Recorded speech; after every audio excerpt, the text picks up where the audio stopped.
Pemirsa, seorang siswa SMP mengalami penyekapan dan pencabulan selama 4 bulan.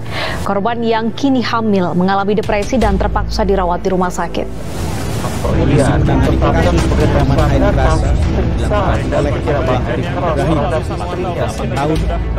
Kasus kekerasan seksual terus meningkat dengan bentuk dan pola yang semakin beragam. Perempuan dan anak yang menjadi korban lintas status sosial dan bisa terjadi pada siapa saja. Tempat kejadian juga bisa di mana saja, baik lingkungan keluarga, tempat pendidikan, di kantor, ruang publik, bahkan di dunia maya melalui media sosial.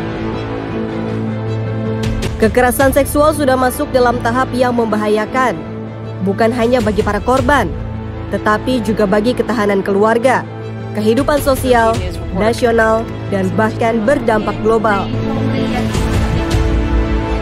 Pemerintah Indonesia telah mengeluarkan Undang-Undang Nomor 12 Tahun 2022 tentang tindak pidana kekerasan seksual yang merupakan wujud kehadiran negara dalam mencegah segala bentuk kekerasan seksual, melindungi dan memulihkan korban, serta memberikan efek jera kepada pelaku dengan hukuman berat.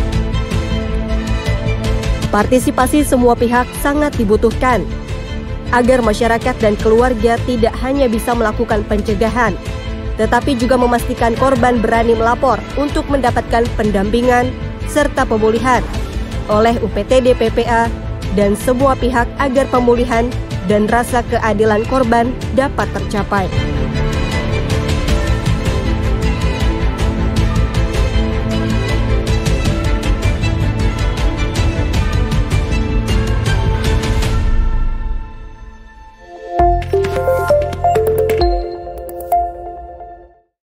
Assalamualaikum warahmatullahi wabarakatuh. Sahabat keluarga, sayang keluarga, dimanapun saling menjaga. Sahabat keluarga, kita berjumpa kembali dengan podcast Saga yang kali ini menghadirkan 3 orang narasumber yang hebat-hebat dan juga kompeten di bidangnya masing-masing.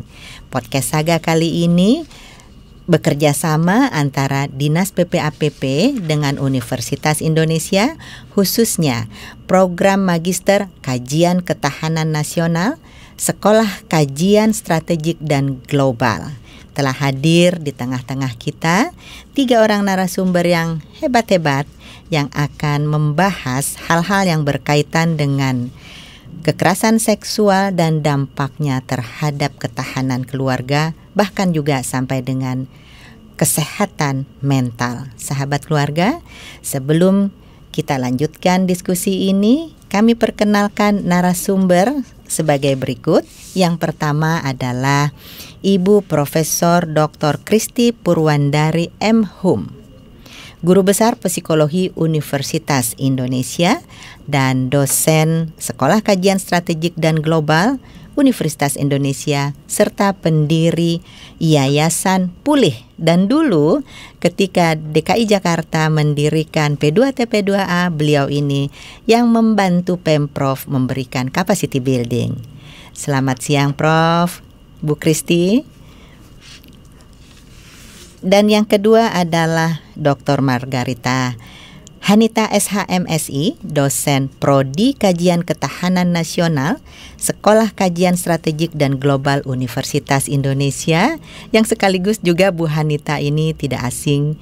Beliau dulu yang ikut serta membidani P2TP2A DKI Jakarta. Selamat siang Bu Hanita. Selamat siang Bu Tuti. Selamat siang Pak Ibu semuanya. Terima kasih. Terima kasih. Narasumber kita yang ketiga adalah Tri Palupidia Handayati, Kepala UPT P2TP2A Dinas PPAPP Provinsi DKI Jakarta. Selamat siang Bu Palupi. Assalamualaikum Ibu Kadis. Sebelum kita bincang-bincang lebih jauh, sahabat keluarga, mari kita saksikan VT dari ketiga narasumber kita berikut ini.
Sahabat keluarga, kita telah saksikan Viti dari ketiga narasumber kita.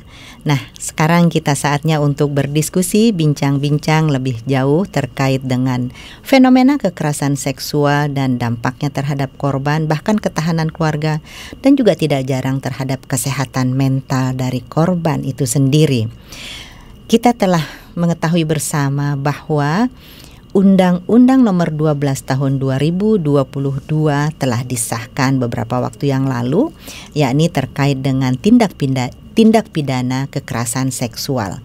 Tentu banyak hal-hal yang kita perlu ketahui dengan lebih mendalam lagi terkait dengan isi substansi, pesan-pesan, pengaturan, dan juga hal-hal yang dapat menghindarkan perempuan dan anak dari tindak kekerasan dimanapun mereka berada.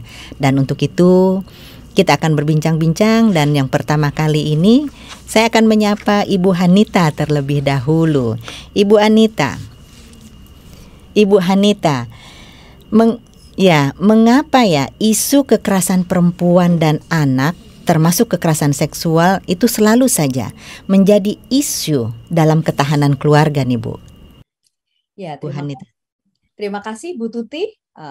Yang pertama kami ingin mengucapkan terima kasih yang sebesar-besarnya karena kami mewakili program studi kajian ketahanan nasional dari Sekolah Kajian Strategik dan Global berkenan Ibu menerima pengabdian masyarakat dari kami bekerjasama dalam podcast Saga yang sangat terkenal ini ya Ibu ya. Nah yang pertama kami ingin menyampaikan tadi mengapa isu kekerasan terhadap perempuan dan anak ini menjadi isu ya dalam ketahanan keluarga. Yang pertama kami ingin mengaitkan dengan fungsi keluarga. Jadi kalau kita melihat dari berbagai macam teori yang ada, setidaknya ada dua fungsi keluarga yang akan terganggu jika kekerasan terhadap perempuan dan anak, terutama kekerasan seksual itu terjadi.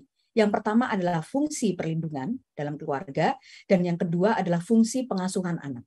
Kita ketahui bersama bahwa keluarga sebagai unit kecil dalam masyarakat merupakan unit yang sangat berperan besar dalam pengembangan dan dalam pengasuhan anak untuk pengembangan sumber daya manusia. Untuk itulah fungsi keluarga ini perlu dikuatkan sehingga kekerasan terhadap perempuan dan anak tidak terjadi. Nah, terkait dengan ketahanan keluarga itu sendiri, sejak 2016, Kementerian Pemberdayaan Perempuan dan Perlindungan Anak bersama BPS telah mengembangkan indeks ketahanan keluarga. Dan ternyata karena begitu pentingnya dan begitu seringnya terjadi kekerasan terhadap perempuan dan anak, terutama dalam lingkup keluarga, akhirnya masalah kekerasan terhadap perempuan dan anak masuk menjadi salah satu indikator yang harus diperhatikan supaya ketahanan keluarga itu kuat. Sehingga ketahanan keluarga ini juga mengukur bagaimana indikator terkait kondisi sosial psikologis sebuah keluarga itu yang di dalamnya juga ada parameter tentang kekerasan terhadap perempuan dan anak. Demikian Ibu. Baik, terima kasih. Tadi ada beberapa poin penting ya, bahwa ketahanan keluarga itu tidak terlepas dari implementasi fungsi-fungsi keluarga, di antaranya adalah fungsi perlindungan, fungsi sosialisasi yang di dalamnya mengandung fungsi parenting atau pengasuhan untuk anak. Nah, walaupun fungsi-fungsi ini sudah ada, sudah diundangkan, juga indikator pengukuran ketahanan keluarga ini sudah diperkenalkan dan kita lakukan, namun sampai dengan hari ini masih saja terjadi tindak-tindak kekerasan tersebut. Kita sudah kampanye mencegahnya, sudah bergandengan tangan, berikhtiar dalam berbagai aspek kehidupan untuk mencegahnya, namun masih saja terjadi. Dan coba kita Dan mari selanjutnya kita ke Ibu Tripalupi ini, yang sehari-harinya memang diberi penugasan untuk memberikan pelayanan terhadap korban tindak kekerasan, baik terhadap perempuan maupun terhadap anak. Nah, Bu Palupi, dalam 3 tahun terakhir ini kiranya seperti apa ya korban tindak kekerasan baik terhadap perempuan maupun terhadap anak yang ditangani oleh P2TP2A? Baik. Terima kasih Ibu Tuti Kusumawati yang sudah memberikan kesempatan kepada P2TP2A. Tentunya data atau jumlah yang kami tangani di P2TP2A 3 tahun terakhir, mungkin kami sebutkan mulai tahun 2019 itu berjumlah 1.179, di mana 45%-nya itu dialami oleh perempuan dan 55% itu dialami oleh anak-anak. Kemudian pada tahun 2020 berjumlah 947, 48%-nya atau 453 korban itu dialami oleh perempuan, dan anak-anak itu luar biasa meningkat, yaitu menjadi 52% atau sekitar 494. Kemudian di tahun 2021 berjumlah 1.313 ibu dari tahun 20 ke tahun 2021, luar biasa ibu yang meningkat drastis, yaitu untuk perempuannya 39 atau 39% atau 518, dan untuk anak-anak itu sekitar 61% atau 795. Nah, hari ini sampai bulan Juli Ibu, dari Januari sampai Juli tahun 2022 itu sudah menginjak 841 kasus. 49-nya itu dialami oleh perempuan atau sekitar 413, dan 428 atau 51 itu dialami oleh anak-anak. Nah, ini jadi kalau kita melihat Ibu dari tahun ke tahun memang banyak sekali ya istilahnya dari perempuan dan anak itu yang paling besar itu dialami oleh anak-anak. Kemudian berdasarkan jenis kekerasan, Ibu, di sini ternyata KDRT itu sekitar 29% ya di tahun 2022, itu urutan kedua, tetapi yang urutan pertama Ibu itu sekitar 31% itu kekerasan seksual atau sekitar 261, kemudian urutan ketiga yaitu psikis sebesar 11% atau 93 kasus, kemudian jenis kekerasan ya. Kemudian untuk fisiknya urutan keempat yaitu 92 atau 11%. Dan ini kalau kita bandingkan dari tahun ke tahun Ibu, 2019 kemudian 2020 2021 memang ada peningkatan di kekerasan seksual. Kemudian Ibu untuk berdasarkan klien ya yang kita tangani itu umur 0 sampai 17 tahun itu urutan pertama Ibu itu sekitar 51% atau sebanyak 428 anak atau korban. Kemudian di umur 18 sampai 24 tahun itu ada sekitar 17% atau sebesar 147, kemudian umur 25 sampai 59 tahun itu 31% atau 259. Demikian Ibu kalau dilihat ditangani oleh P2TP2A dari 3 tahun. Baik, ada hal yang tadi perlu saya garis bawahi bahwa persentase korban anak ini sangat signifikan. Jadi prosentasenya, proporsinya ini melebihi dari perempuan, dan puncaknya tadi ada di tahun 2021, berarti kita masih berada di tengah-tengah pandemi. Tahun 2021 itu 61% korbannya anak, dan kekerasan seksual merupakan dua besar bentuk kekerasan yang dialami baik oleh perempuan maupun oleh anak di samping KDRT. Ini selalu saja KDRT dan pelecehan atau kekerasan seksual ini menjadi dua besar, bahkan tadi semakin meningkat trennya tindak kekerasan yang berbentuk kekerasan seksual ini. Kita ke Ibu Kristi. Ibu Kristi melihat fenomena semacam ini bahwa tindak kekerasan seksual ini trennya yang tercatat ini basisnya adalah yang datang kepada kami, Ibu. Kalau yang tidak datang kepada kami, kita tidak ketahui, dan kita bisa patut duga ini fenomena gunung es ada di masyarakat. Yang datang melaporkan diri kepada P2TP2A, bentuknya korban tindak kekerasan seksual ini semakin meningkat trennya, dan juga anak itu menjadi korban yang lebih tinggi dibandingkan dengan jumlah perempuan. Nah, Ibu Kristi, bagaimana kekerasan seksual ini dapat memberikan dampak pada kesehatan mental korban, dan lalu kemudian memulihkannya ini seperti apa ya, Ibu? Baik, terima kasih Ibu. Salam hormat untuk Ibu Tuti, Ibu Hanita, dan Ibu Tripalupi, dan semua pendengar podcast. Saya ingin menyampaikan terlebih dulu Ibu bahwa kekerasan seksual itu merupakan fenomena yang sangat kompleks dan direspon oleh masyarakat secara berbeda-beda, cukup sering dengan kurang tepat juga, Ibu. Nah, respon itu juga berpengaruh nantinya terhadap kesehatan mental dan kondisi sosial dari korban, keluarga, dan juga masyarakat. Yang cukup umum, kita mendapati bahwa pengungkapan atau laporan tentang kekerasan seksual itu sering direspon bukan dengan memberikan dukungan atau rasa aman, Ibu ya, kepada korban.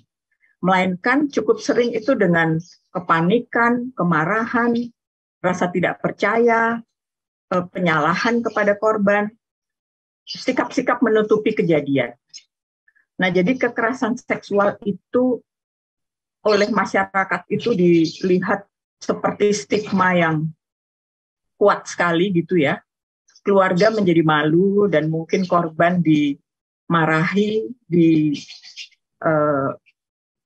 tidak dipercaya, disembunyikan gitu, atau masyarakat memandang sebelah mata antara merasa kasihan tapi juga merendahkan, menyalahkan gitu. Di beberapa tempat bisa jadi korban dan keluarganya itu harus berpindah atau terusir dari tempat tinggalnya. Jadi Ibu memang dampaknya secara kesehatan mental besar ya.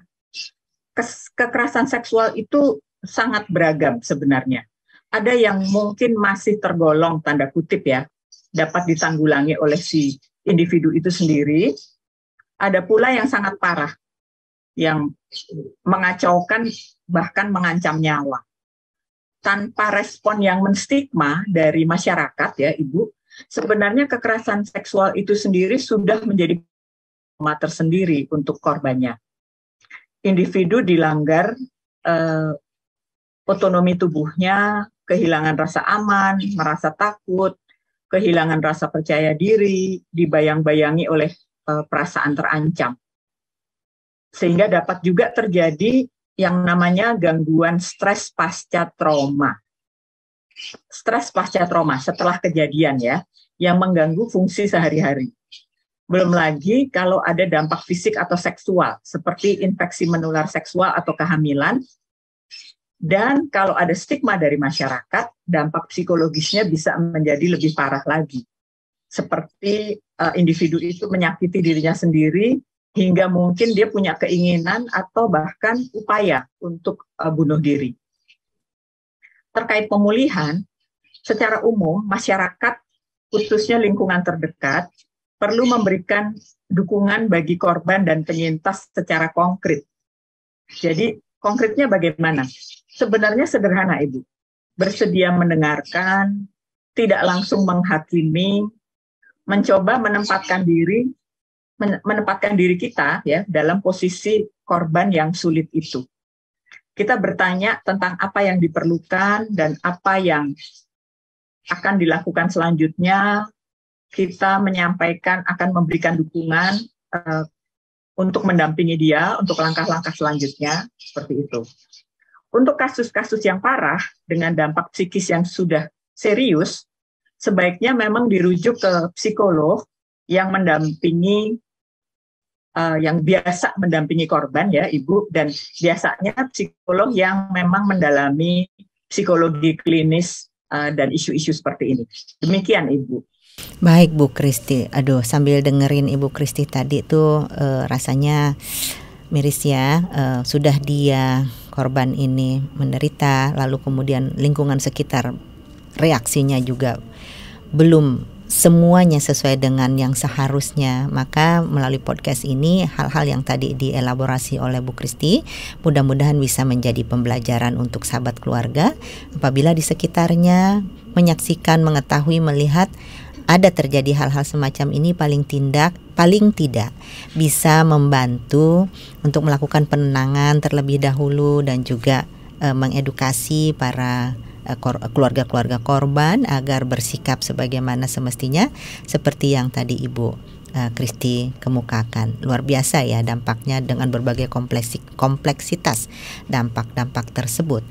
Nah, lalu bagaimana kemudian keluarga dan juga lingkungan sekitar dapat menyikapi apabila hal ini terjadi di lingkungan terdekat atau mengetahui, melihat dan sebagainya. Saat ini dengan telah disahkannya Undang-Undang Nomor 12 Tahun 2022 tentang tindak pidana kekerasan seksual, tentu di dalamnya ada substansi yang perlu kita ketahui bersama. Dan saya kembali ke Ibu Hanita, apa kira-kira peran keluarga dan juga peran pihak-pihak lainnya yang diatur di undang-undang ini, Ibu, agar jika terjadi tindak kekerasan, maksudnya kekerasan seksual ini, penyikapannya itu bisa menjadi lebih tepat gitu, Bu. Gimana nih Bu Hanita? Ya, Bu Tuti dan para pendengar podcast, kita mendengar bersama tadi dari Bu Kristi, kita melihat bagaimana kompleksitas dan trauma yang dihadapi oleh korban. Undang-undang tindak pidana kekerasan seksual ini luar biasa sebenarnya, memberikan terobosan yang luar biasa, memberikan peran banyak pihak, dan juga terutama mengatur hal khusus yang membuat keluarga menjadi perannya sangat penting, Bu.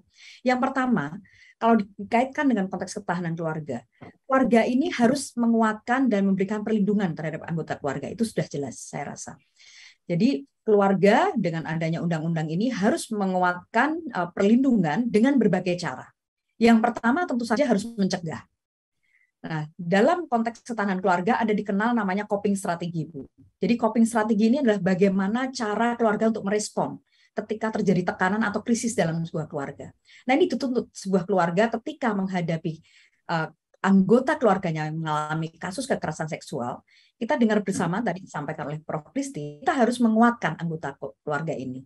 Jadi mereka melakukan adaptasi bagaimana keluarga memberikan dukungan, memberikan empati lebih kepada anggota keluarga. Dan yang pertama sebenarnya dengan menguatkan anggota keluarga yang menjadi korban itu adalah dengan berani melaporkan. Nah, Undang-Undang Tindak Pidana Kekerasan Seksual ini kan memberikan ruang, ya, memberikan kekuatan hukum juga supaya siapapun pelakunya harus bisa berani korban melapor. Nah, inilah yang sangat penting, sehingga dukungan keluarga itu menjadi sangat penting, tidak hanya memberikan perlindungan, mencegah supaya tidak berulang, tentu saja tidak melakukan kekerasan seksual, dan yang paling penting sebenarnya adalah keluarga pun harus berhati-hati karena hukuman bagi para pelaku dalam lingkup keluarga itu bisa mendapatkan pidana yang sangat berat. Diatur di dalam Undang-Undang Tindak Pidana Kekerasan Seksual itu adalah bagaimana misalnya di pasal 8, pasal 10, pasal 15 itu menunjukkan bagaimana pelaku dalam lingkup keluarga itu bisa mendapatkan pidana tambahan sepertiga. Jadi ini ditambah berat kalau pelakunya dalam lingkup keluarga. Bahkan termasuk pemaksaan kontrasepsi dengan ancaman kekerasan, Ibu, itu bisa dipidana sampai 5 tahun. Itu kan belum kita temukan pada waktu itu. Dan terobosan yang sangat penting antara lain adalah pemaksaan perkawinan anak yang dulu kita ketahui bahwa DKI Jakarta menjadi pelopor pencegahan perkawinan anak, dan ketika itu kita masih bingung kalau ada orang tua yang mendapati anaknya korban kekerasan seksual kemudian malah dinikahkan oleh pelaku, ini bagaimana? Apa hukumannya? Sekarang ada hukumannya di dalam Undang-Undang Tindak Pidana Kekerasan Seksual. Dan yang paling penting adalah ada pidana tambahan bagi pelaku orang tua, misalnya salah satu orang tua, jika dia melakukan kekerasan seksual, dia bahkan bisa mendapatkan pencabutan hak asuh.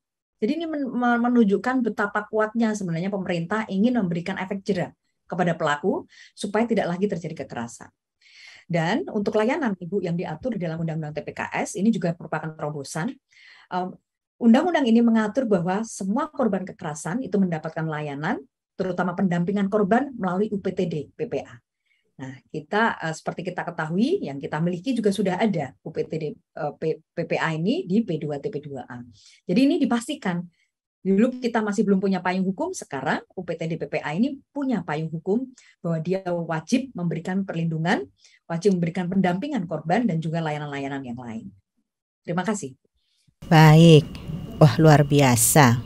Pasal 8, 10, dan 15 tadi memberikan tambahan hukuman kalau pelakunya orang terdekat di dalam rumah, apalagi yang memiliki hubungan darah. Nauzubillah min dzalik, apalagi orang tuanya, ini ada hukuman tambahannya. Sahabat keluarga, dengan adanya Undang-Undang Nomor 12 Tahun 2022 ini dipastikan bahwa negara hadir untuk melindungi baik perempuan maupun terhadap anak. Untuk itu jangan takut lapor. Saksi maupun korban saksi itu diberikan perlindungan secara hukum. Nah, tadi sudah disinggung juga oleh Bu Hanita bahwa di undang-undang ini juga diamanatkan bahwa UPTD PPPA itu diwajibkan untuk memberikan pendampingan. Alhamdulillah sejak tahun 2004 yang lalu Pemprov DKI Jakarta telah memiliki P2 TP2A, yang mana P2 TP2A ini identik dengan PPPA, UPTD. Sekarang kita sedang menuju untuk penyelarasan istilahnya nih menjadi UPTD PPPA, tapi fungsi itu persis sama betul. Jadi artinya sudah memiliki kelembagaannya. Nah, kita sekarang mari ketahui lebih jauh lagi melalui Ibu Tri Palupi ini sebagai kepala UPT-nya, apa saja Bu Palupi layanan-layanan yang diberikan oleh P2 TP2A ini terhadap korban tindak kekerasan, termasuk korban tindak kekerasan seksual tentunya, baik perempuan maupun anak, Bu. Terima kasih Ibu, tentunya ini merupakan suatu amanah yang harus kami jalankan ya sesuai dengan undang-undang TPKS ya. Hak korban yang diatur dalam undang-undang meliputi penanganan atau pelayanan, kemudian perlindungan dan pemulihan. Sebelum ke undang-undang, Ibu, perlu kami sampaikan bahwa P2 TP2A juga melayani ya, dan di sini Bu kadang bayar enggak gitu kan, karena warga Jakarta itu kalau sudah melakukan atau ada informasi apalagi keterkaitan dengan hukum, Ibu itu takut, wah jangan-jangan mahal ya gitu, apalagi dengan pendampingan psikolog. Nah, di sini memang untuk layanan P2 TP2A ada beberapa keterkaitan. Yang pertama yaitu layanan hukum, di situ bisa konsultasi hukum, kemudian ada pendampingan kepolisian, pendampingan pengadilan, kemudian ada penjangkauan. Kami juga punya URC, Ibu, ya, unit reaksi cepat yang 24 jam. Jadi kami siap membantu warga Jakarta apabila ada kekerasan atau perlu penjangkauan, kami siap membantu. Kemudian ada 19 pos pengaduan yang tersebar di seluruh DKI, dan tentunya ini juga menjadi salah satu misalnya ada kekerasan atau KDRT atau hal-hal yang ingin perlu dikonsultasikan, jadi kami siap membantu. Ada 19 titik pos pengaduan yang siap membantu. Kemudian ada mediasi. Alhamdulillah Ibu, di P2 TP2A kemarin juga ada pelatihan ya, meskipun mandiri Ibu luar biasa, tapi teman-teman advokat kemarin, Ibu bolehkah saya mendaftarkan secara mandiri, dan alhamdulillah kami dari P2 TP2A ada 3 Bu mediator yang siap membantu. Kemudian yang kedua, layanan psikologi, ada pendampingan untuk tadi pendampingan kepolisian, pengadilan sudah Ibu, kemudian psikoedukasi, kemudian saksi ahli, kemudian ada asesmen risiko. Kemudian yang selanjutnya ada layanan pendampingan, di situ juga kami siap rujukan ke rumah aman, kami bekerja sama dengan dinas sosial, kemudian siap home visit apabila dibutuhkan, ada penjangkauan, pendampingan, pemulangan, dan rujukan layanan kesehatan yang kami sudah bekerja sama dengan dinas kesehatan. Kembali ke Undang-Undang TPKS, Ibu, tentunya ada hak atas penanganan atau pelayanan, hak atas informasi terhadap seluruh proses dan hasil penanganan atau layanan perlindungan dan pemulihan. Ini ada beberapa, termasuk hak untuk mendapatkan dokumen hasil penanganan. Di sini juga perlu kami informasikan, ini sangat penting sekali. Kemudian ada hak atas layanan hukum, kemudian penguatan psikologis, dan hak layanan kesehatan. Nah, di sini banyak sekali Ibu untuk kesehatan juga ada pemeriksaan, kemudian tindakan dan perawatan medis yang tentunya ini sangat dibutuhkan oleh korban atau klien. Di samping itu ada hak layanan dan fasilitas sesuai dengan kebutuhan korban, kemudian hak penghapusan konten bermuatan seksual untuk kasus kekerasan seksual dengan media elektronik. Ini sangat penting sekali Ibu ya, karena apa, jejak digital akan terekam terus ya, apabila tidak dihapus itu akan sampai kapanpun. Nah, ini juga merupakan hak-hak layanan untuk atau pelayanan. Kemudian yang selanjutnya yaitu hak perlindungan ya. Di sini penyediaan informasi mengenai hak dan fasilitas perlindungan ada beberapa, yaitu untuk akses terhadap informasi penyelenggaraan perlindungan dan dari ancaman atau kekerasan pelaku dan pihak lain secara berulang. Nah, ini juga perlu kami informasikan dalam hak atas perlindungan. Kemudian ada perlindungan atas kerahasiaan identitas, ini juga sangat perlu Ibu. Jadi kami selalu memakai inisial ya, tidak menyebutkan nama lengkap. Ini juga sangat penting karena ini menjadi hak atas perlindungan korban. Kemudian perlindungan dari kehilangan pekerjaan, pendidikan, atau politik, dan perlindungan korban atau pelapor dari tuntutan pidana atau gugatan perdata atas tindakan pidana kekerasan seksual yang telah dilaporkan. Kemudian Ibu, yang terakhir ada hak atas pemulihan, tentunya ini juga termasuk dengan rehabilitas medis, kemudian rehabilitas mental sosial, serta pemberdayaan sosial, restitusi, kemudian kompensasi, dan reintegrasi sosial. Ini ada beberapa Bu hak-hak yang ada di Undang-Undang TPKS. Begitu Ibu. Ya, terima kasih ya. Berbagai ikhtiar sudah diupayakan, tentu saja masih ada ruang-ruang yang kita perlu improve bersama, dan dibutuhkan kolaborasi berbagai pihak tentu saja untuk bisa kami pun menyelenggarakan ini dengan semakin lebih baik lagi ya, begitu ya Bu Palupi. Tapi yang jelas ruang untuk melakukan layanan itu sudah disediakan oleh Pemprov DKI Jakarta melalui UPTP 2TP2A ini. Mudah-mudahan semakin baik lagi dan kolaborasi dengan berbagai pihak yang terkait dengan proses penyembuhan, pemulihan dan sebagainya ini bisa kita lakukan dengan lebih baik pula. Nah, saya kembali ke Ibu Kristi. Bu Kristi, sebenarnya seperti apa ya gambaran dari dampak tindak kekerasan seksual ini, yang bisa saja ini kan tingkat kepulihannya bervariasi antar satu individu dengan individu lainnya. Kalau tidak tertangani dengan proporsional dan dengan baik, tentu dampak ini pun bisa bertahun-tahun. Dan apalagi misalnya jika pelakunya itu ada di sekitarnya, hidup sehari-hari bersanding dengannya, misalnya satu rumah, atau pelakunya juga masih ada hubungan sedarah dan sebagainya. Ini seperti apa ya Ibu fenomenanya, dan juga cara menyikapinya, cara-cara pemulihannya, dan lalu apakah kemudian Undang-Undang Nomor 12 Tahun 2022 ini juga sudah secara komprehensif merangkum hal-hal semacam ini, atau mengatur hal-hal semacam ini end to end-nya ini Bu? Ibu Kristi. Ibu, Terima kasih untuk pertanyaannya. Sebenarnya ya Ibu, tadi kita sudah berdiskusi tentang dampaknya secara umum yang terjadi bila korban itu memperoleh tindakan yang tidak pantas lah gitu ya, kekerasan seksual dari orang dekat, dari anggota keluarga, dampaknya itu sama, tetapi justru dengan tampilan yang sering lebih intens, Ibu. Lebih intens. Jadi orang mungkin kalau yang tidak paham itu mungkin mikirnya kan pelakunya sudah dikenal, mungkin dampaknya tidak terlalu parah ya, gitu. Orang yang awam.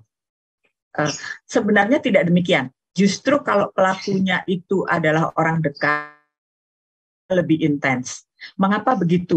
Mungkin bisa kami coba jelaskan secara sederhana ya, ada beberapa alasan. Pertama, karena pelaku adalah orang dekat yang harusnya justru melindungi atau menyayangi korban. Misalnya ayah atau kakak atau pacar kan harusnya melindungi dan menyayangi. Sehingga korban itu tidak mengantisipasi akan mengalami hal itu dari orang dekat. Sehingga kekerasan itu menghancurkan rasa aman korban itu, Bu. Dan rasa percaya korban kepada orang, baik yang terdekat sekalipun, maupun orang pada umumnya. Gitu ya. Kedua, kita sudah bahas ya bahwa kekerasan seksual itu dianggap sangat, stigma yang besar sekali lah, sehingga cenderung keluarga atau masyarakat itu malu sekali kalau sampai terjadi atau amat merendahkan korban gitu, sehingga kalau terjadi dalam keluarga cukup sering juga keluarga atau lingkungan dekat gitu ya Bu, sering juga keluarga atau lingkungan dekat itu akan menyembunyikan kejadian itu, akan menyalahkan korban, akan mencoba mencari penjelasan, masa sih memang terjadi gitu ya, sehingga memang kejadiannya menjadi lebih sulit untuk dilaporkan. Jadi memang tindakan hukum seperti tadi Ibu Hanita sampaikan ya, yang sebaiknya melapor itu lebih sulit terjadi kalau dialami oleh pelakunya orang dekat, apalagi kalau korban masih tinggal bersama dengan pelaku. Hal lain penyebabnya itu adalah karena di dalam diri korban sendiri ada mekanisme psikologi yang memang cukup kompleks ketika pelaku itu keluarga atau orang dekat. Saya rasa Ibu kita semua bisa membayangkan ya, kalau saya dirampok di jalan, lalu luka gitu ya, saya itu mungkin ingin segera cerita kepada orang yang paling cepat saya temui sekalipun, aduh saya dirampok. Tapi kalau pelakunya misalnya suami saya sendiri atau pacar atau guru saya, situasinya sangat berbeda. Jadi saya pun sebagai korban itu bingung untuk bercerita dan ingin menutup saja situasi itu. Nah, jadi memang kalau pelakunya orang yang dikenal itu jadi lebih susah, Ibu. Si korbannya juga takut untuk membuka fakta itu dan mungkin ada sedikit rasa bersalah juga, Ibu. Kalau misalnya saya melaporkan pacar saya gitu, aduh kasihan ya, nanti dia bagaimana kalau sampai dia diproses hukum. Jadi secara psikologis memang kacau. Nah, yang lain adalah kalau kejadiannya itu di dalam lingkungan keluarga, itu akan dilihat menjadi stigma yang lebih besar lagi, misalnya incest seperti itu ya Bu, sehingga bisa jadi kemungkinannya masyarakat akan makin menstigma keluarga ini. Masyarakat akan melihat keluarga ini sebagai yang harus dikucilkan, sehingga menjadi makin sulit bagi korban dan keluarga untuk hidup secara sehat dan bahagia. Nah, bagaimana melakukan pemulihan? Mungkin memang kita perlu banyak sekali melakukan sosialisasi tentang fakta-fakta yang tadi sudah dijelaskan oleh Ibu Tripalupi ya, tentang bahwa faktanya banyak, pelakunya mungkin orang dekat, sehingga masyarakat menjadi lebih mengerti dan melihat kekerasan seksual sebagai suatu fakta yang harus tanggulangi bersama, bukan sebagai suatu stigma yang membuat korban atau keluarga itu malu untuk mengungkapkannya. Itu mungkin pertama. Kedua, saya rasa AS ini membantu, saya rasa amat sangat memberikan harapan yang lebih baik bagi korban dan keluarga dan masyarakat secara umum, karena ada banyak hal yang kita bisa lakukan ya Bu. Maksudnya sosialisasi, pelatihan bagi pendamping awam. Saya rasa bagaimana keluarga bisa bersikap lebih lebih tepat dalam mendampingi anggota keluarga, bagaimana ibu yang merasa malu tentang fakta ini paham bahwa dampak psikologis pada anak sangat besar sehingga dia bersedia memberikan dukungan kepada anak dan sebagainya. Itu semua akan sangat terbantu dengan hadirnya undang-undang kita yang baru. Terima kasih. Baik.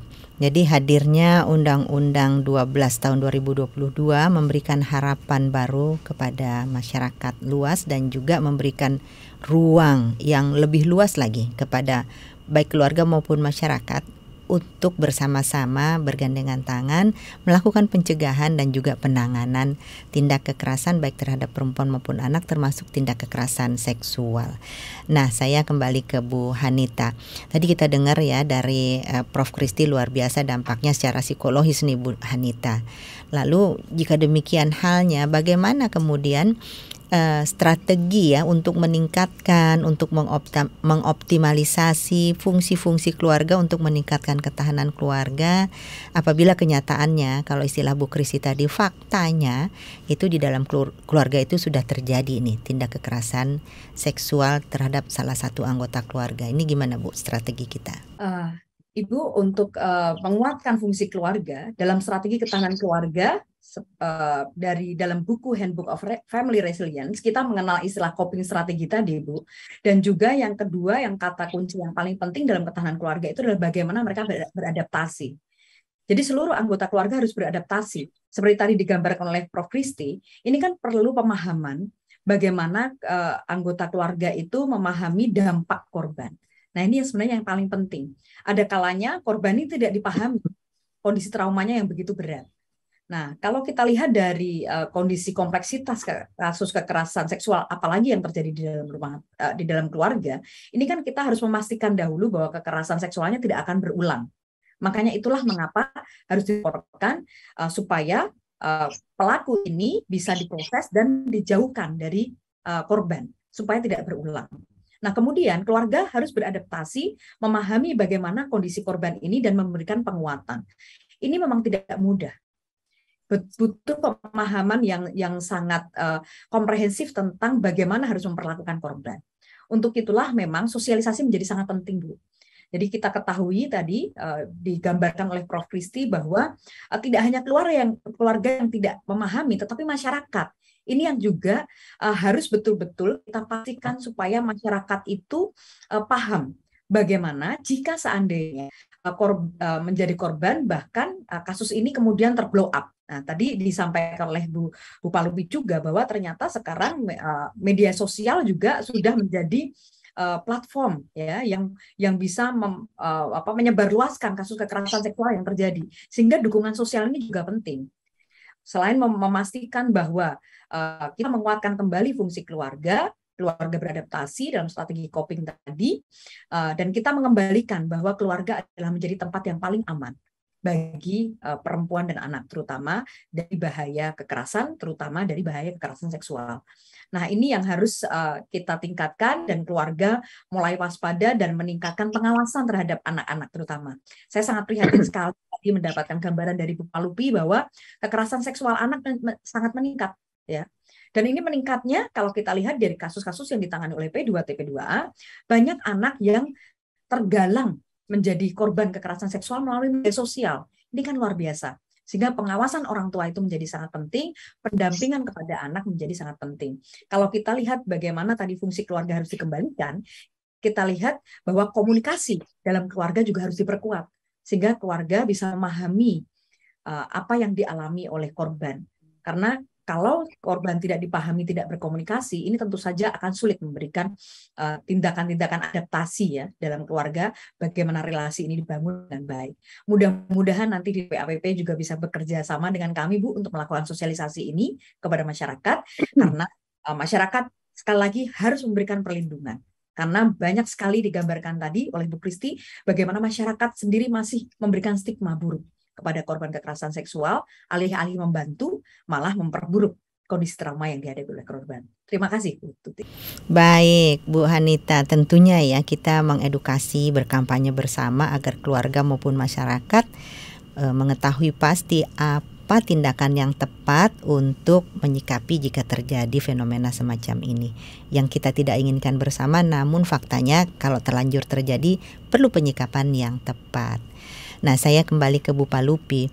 Tadi kita sudah dengar ya Bu Palupi, baik dari Bu Kristi, Bu Hanita, ini hal-hal yang menyangkut fenomena strategi ketahanan keluarga maupun juga dampak-dampak psikologis. Nah, sebagai praktisi di P2TP2A ini teman-teman ini ya, itu seperti apa ya pemulihan terhadap korban tindak kekerasan ini, rata-rata kebutuhan waktunya seperti apa, kemudian seluk-beluknya dan hambatan-hambatan yang dihadapi oleh P2TP2A tentunya. Dan lalu apa ikhtiar-ikhtiar yang dilakukan termasuk inovasi-inovasi pelayanan misalnya. Nih Bu Palupi silakan. Terima kasih Ibu. Jadi memang betul tadi yang dikatakan Prof. Kristi dan Ibu Hanita ya. Berapa lama korban bisa pulih itu tentunya dukungannya. Peran keluarga, saya tadi mengikuti juga ini ya, mungkin Bu Hanita lebih paham apalagi Ibu Kristi di situ 8 fungsi keluarga, kemudian ibu lingkungan juga sangat mempengaruhi.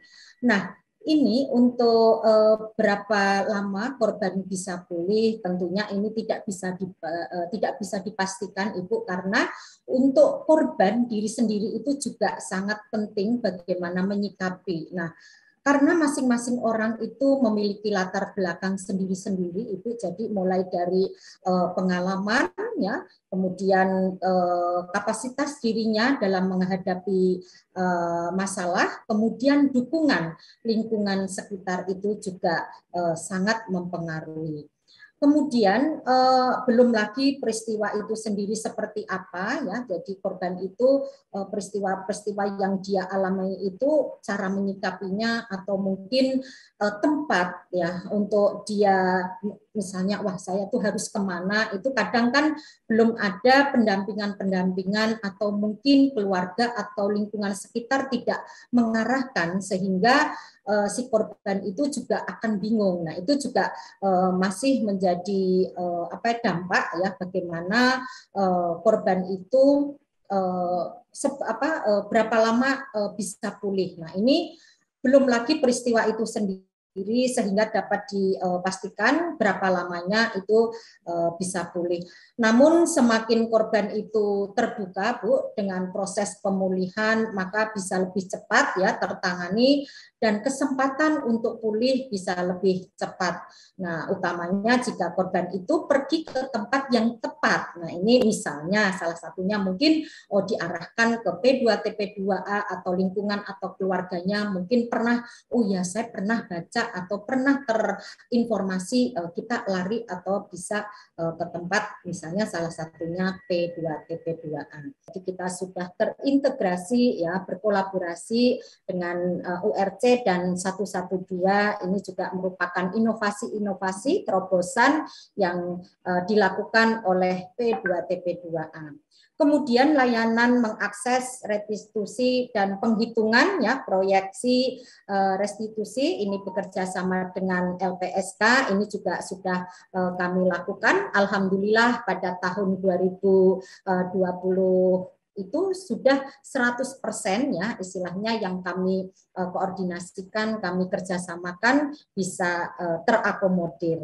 Kemudian untuk layanan konsultasi konseling ya secara online dengan terintegrasi dengan berbasis web ya, ini melalui Puspa. Ini alhamdulillah, terima kasih Ibu Tuti yang tanggal 16 Juli kemarin tahun 2022 sudah di launching, dan tentunya ini menjadi suatu kebanggaan bagi kami, tenaga-tenaga layanan yang ada di P2TP2A bisa istilahnya menjadi salah satu petugas yang ada di Puspa, yaitu terkait dengan advokatnya, kemudian psikolognya yang bisa membantu secara online apabila di dalam pelayanan Puspa itu.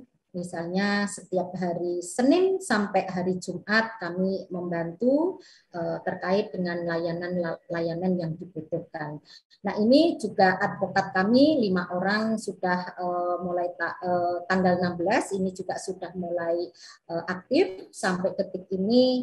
Kemudian psikolog dari P2TP2A juga sudah aktif juga, dan kami juga melibatkan 9 psikolog yang istilahnya membantu Puspa yang ada di Dinas PPAPP. Itu Ibu mungkin sekilas info, ada beberapa terobosan-terobosan inovasi yang dilakukan oleh P2TP2A. Kemudian ada yang namanya aplikasi MOKA, Ibu, itu aplikasi monitoring kasus, itu tahun 2020 ya, Bu Anita kalau tidak salah, itu juga bekerja sama dengan Save the Children, alhamdulillah, dan sekarang sudah disempurnakan, ada tenaga IT kami, dan alhamdulillah juga apabila kami untuk mendapatkan korban secara cepat, secara digital, sudah bisa terekam dengan membuka aplikasi MOKA. Begitu Ibu, terima kasih. Saya kembalikan ke Ibu Tuti. Terima kasih Bu Palupi, sahabat keluarga, kita sudah di penghujung podcast Saga dan banyak sekali tadi yang sudah kita dengarkan bersama, baik dari Ibu Hanita, dari Ibu Kristi, dan juga dari Ibu Palupi, yang mana beberapa hal yang bisa saya garis bawahi kembali bahwa seperti Bu Kristi pesankan, tindak kekerasan yang terjadi termasuk tindak kekerasan seksual ini bukanlah sebuah aib, bukanlah sebuah hal yang patut untuk kemudian disikapi dengan tidak tepat. Ini adalah sebuah fakta.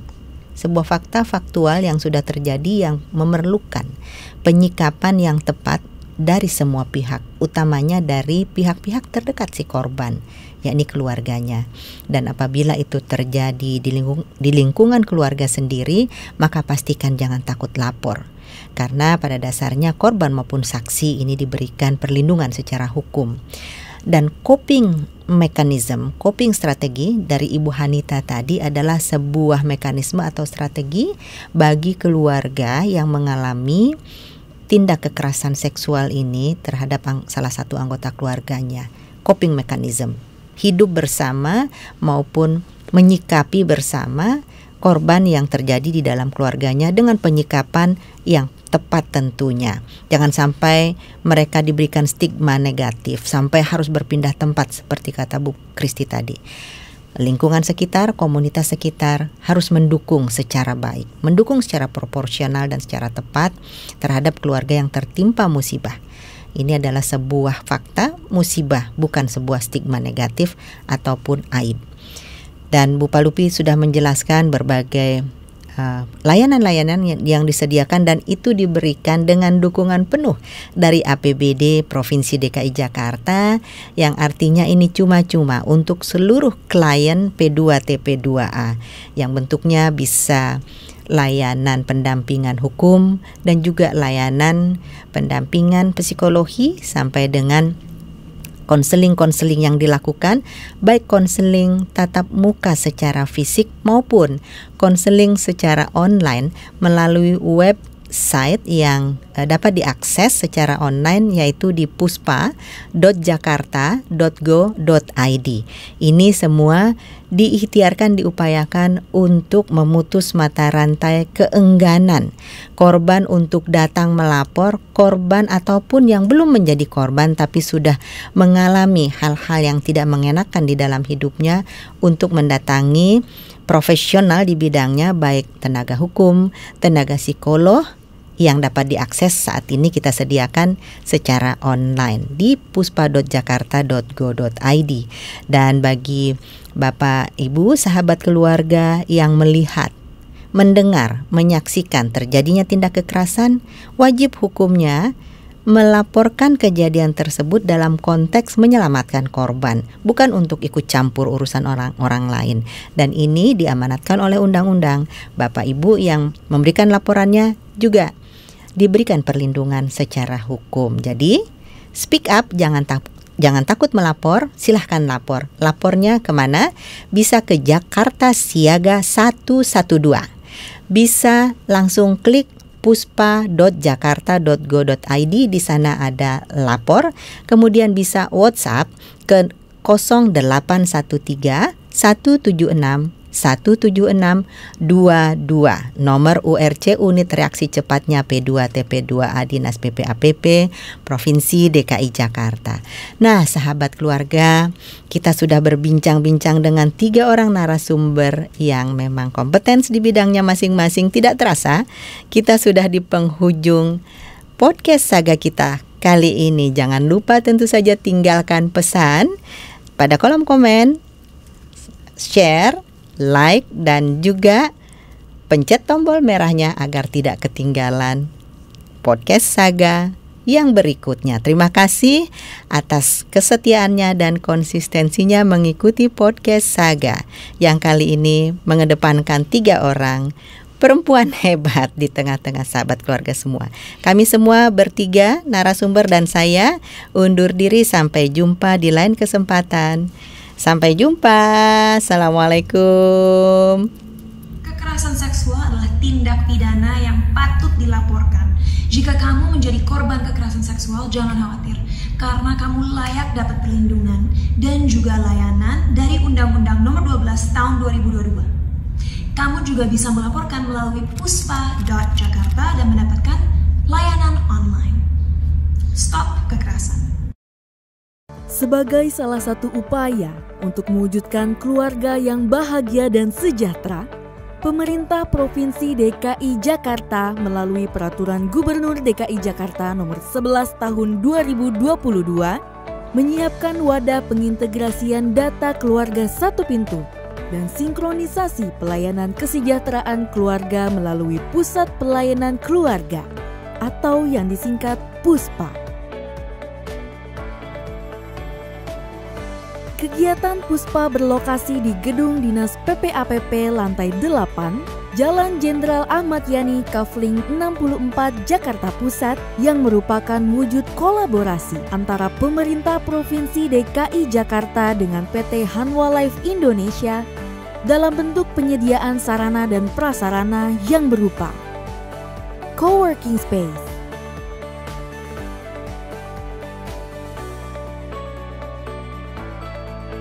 comment center, ruang podcast,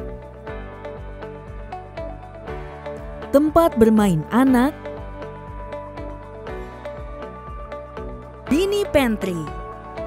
Selain itu, kegiatan PUSPA terwujud dalam bentuk layanan berbasis digital yang dapat diakses pada alamat website puspa.jakarta.go.id yang dikembangkan dengan dukungan dari Yayasan Save the Children Indonesia.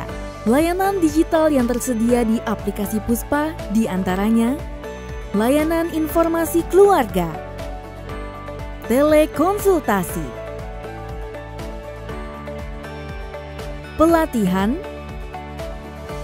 tim pendamping keluarga, bagimu, Jackpreneur, kampanye edukasi, putaran, pusat pembelajaran perempuan, dan lapor tindakan kekerasan. Layanan konsultasi Puspa dirancang inklusif bagi penyandang disabilitas dengan menyediakan juru bicara bahasa isyarat.